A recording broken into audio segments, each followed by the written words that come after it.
It's about that time of the year again where everything is orange. The food, the home decor, the tree leaves, the outfits, all of this starts my favorite time of year, but mostly because of the weather. Then comes the gatherings, and then the food, and then the atmospheric jubilation. Sometimes I find myself wishing it would be like that, you know, all year. And then I wonder if I would still have the same deep trance appreciation for it. Today's recipe is sweet potato stew, and it is just loaded with ingredients that I believe really help you get into those autumn feels. To start this recipe off, I kind of want to get into the protein. It's everywhere. Chickpeas, cannellini beans, tahini, spinach. Each of these items do a really good job in here being somewhat subtle in flavor and just not taking away from some of the powerhouses within the recipe. But of course, if you wanted to,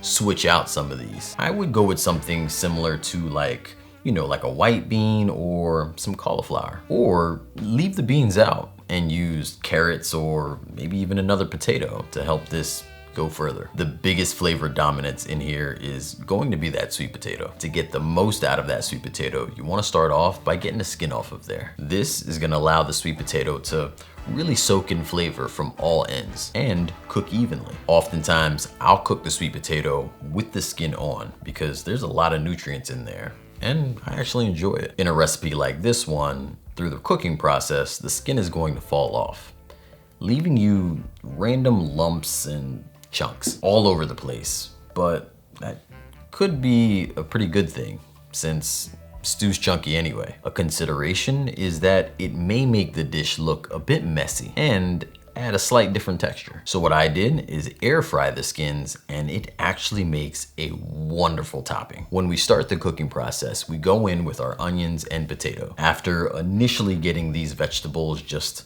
acquainted with the oil by stirring them and flipping them, you want to leave them in a flat layer undisturbed for just a few minutes. This technique will help get a little bit of that caramelization process started on the veggies, resulting in this little dimension of charness and hints of sweetness. From here, depending on the size of your sweet potatoes, that's gonna be what determines your cook time. Notice at the end of the recipe, I use a fork to help arbitrate cook time. If you decide to use other rooted vegetables such as maybe a carrot or maybe even beets, allow them the same size and cook time as your sweet potato. Finally, we go in with our fire roasted tomatoes and the flavor on these are to marvel over. You could also use your fresh garden toms if you like. Just consider a bit longer cook time to help reduce and compound those flavors. This full recipe can be found in the description or at my website,